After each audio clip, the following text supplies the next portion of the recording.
یقیناً یہ تیسرا ثواب کی مجلس ہے اور تیسرا ثواب تمام طرح سے کیا جا سکتا ہے،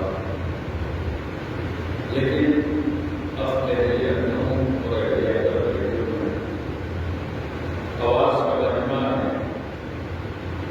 ہم نے اصل میں اس دور حاضر میں ہم نے اس دور حاضر میں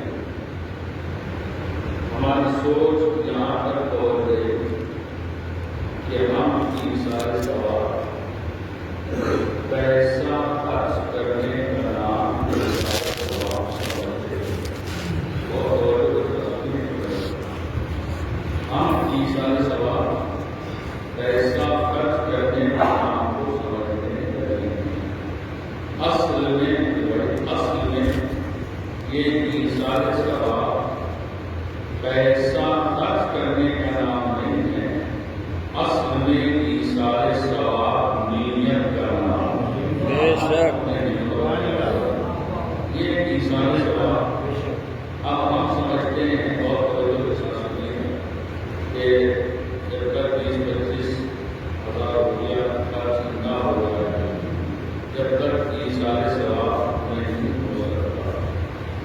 لیکن اگر عام لوگ کا ذہن یہاں ہوگا میں انشاءاللہ یہ بات واضح ہو جائے گا کہ تیسرا ثواب اصل میں پیسہ خرچ کرنے کا نام نہیں بلکہ تیسرا ثواب نیت کا نام ہے۔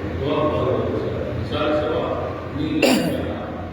لیکن میں آپ کے خدمت میں ایک بات اگر کروں مجھے آپ بتائیے گا کہ آپ کو کتنا پیسہ خرچ ہوا مجھے بتائیے گا۔ آپ دیکھیے کہ میں نے آپ کی خدمت میں عرض کیا کہ تیسرا ثواب کئی طرح سے کیا جا سکتا ہے۔ مثلاً کوئی بیٹھے بولیے کوئی مسافر آپ کے وطن پر آ گیا اور مسافر اپنی منزل تک جانا چاہتا ہے، مسافر اپنی منزل تک جانا چاہتا ہے، لفظوں کو اور آسان کر دو کہ کسی مسافر کو اس کی منزل تک پہنچا دینے کا نام بھی تیسرا ثواب نہیں کہ کسی مسافر کو اس کی منزل تک پہنچا دینے کا نام تیسرا ثواب ہے۔ اب سنیے کہ تیسرا ثواب کس طریقے سے کیا جا سکتا ہے۔ مثلاً کوئی بچہ ہے جس کی پڑھائی جو ہے ہمارا ہوگا، سنیے کہ جس کی پڑھائی اس کی غربت کی وجہ سے نہیں ہو پا رہی ہے، اس کی غربت کی وجہ سے، اس کے پیسے کی تنگی کی وجہ سے اس کی پڑھائی آگے نہیں بڑھ پا رہی ہے، تو میں آپ کی خدمت میں ایک بات عرض کروں، اگر آپ کی اجازت ہو تو سنیے۔ آپ مجھے بتائیے کہ یہ 50,000 روپیہ 40ویں میں خرچ کر دینے کا نام تیسرا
کوئی اپنے سر پر بوجھ لاتے ہوئے کچھ سامان فروخت کرتا ہوا آ رہا ہے، کوئی آدمی ٹھیلا کھینچتا ہوا آپ کے دروازے پر سبزی فروخت کرنے کے لیے آ رہا ہے، تو میں آپ کے خدمت میں بات کر چکے ہوں بہت توجہ کے ساتھ۔ آپ نے دیکھا کہ اتنی شدت کا موسم ہے، کچھ نہیں کرنا ہے، بس خالی احساس کیا کرنا ہے کہ آپ نے دیکھا کہ چلچلاتی ہوئی دھوپ میں یہ شخص بڑی محنت کر رہا ہے، یہ شخص اپنی حلال کی روزی کمانے کے لیے اپنا اس موسم میں پسینہ بہا رہا ہے۔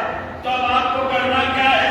آپ اپنے گھر کے باہر نکلے اور اس پھیری لگانے والے کی خدمت میں ایک گلاس ٹھنڈا پانی پیش کر دیا۔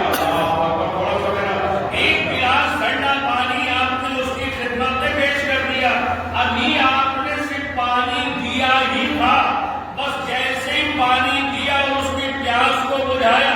ایک مرتبہ خالق کی بارگاہ میں دعا کر لینا کہ میرے مالک ایک پیاسے کی پیاس بجھانے کا جو ثواب ہے وہ ہمارے مرحومین کی خدمت میں پہنچے۔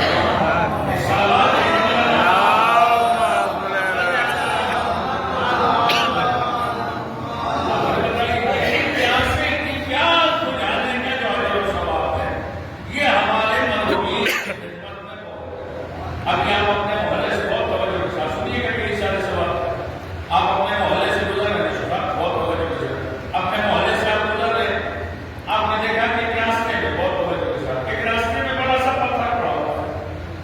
آپ دیکھیے، احساس کریے میرے بھائی، آپ نے دیکھا کہ یہ پتھر جو ہے وہ بہت بڑا سا پڑا ہوا ہے۔ دل میں خیال آپ کے لیے آیا کہ اس پتھر سے کوئی ہمارے بعد آئے گا اور وہ ٹکرائے گا، اسے نقصان پہنچ سکتا ہے۔ اب آپ نے کیا کیا میرے بھائی؟ کچھ نہیں کیا، آپ نے خالی اس راہ سے پتھر کو ہٹایا۔ ابھی پتھر ہٹایا ہی تھا کہ مرتبہ خالق کی بارگاہ میں نیت کری، میرے مالک یہ جو راہ سے پتھر ہٹانے کا جو ثواب ہے یہ ہمارے مرحومین کی خدمت میں پہنچا۔ یہ صلوات بھیجنے والا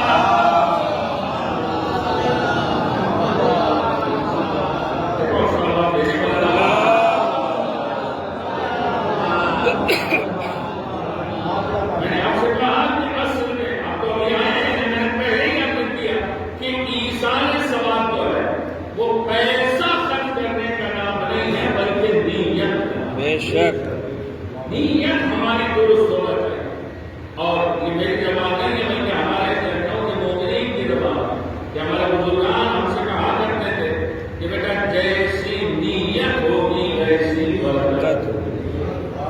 اسی لیے کہا جاتا ہے کہ اپنی نیت کو صاف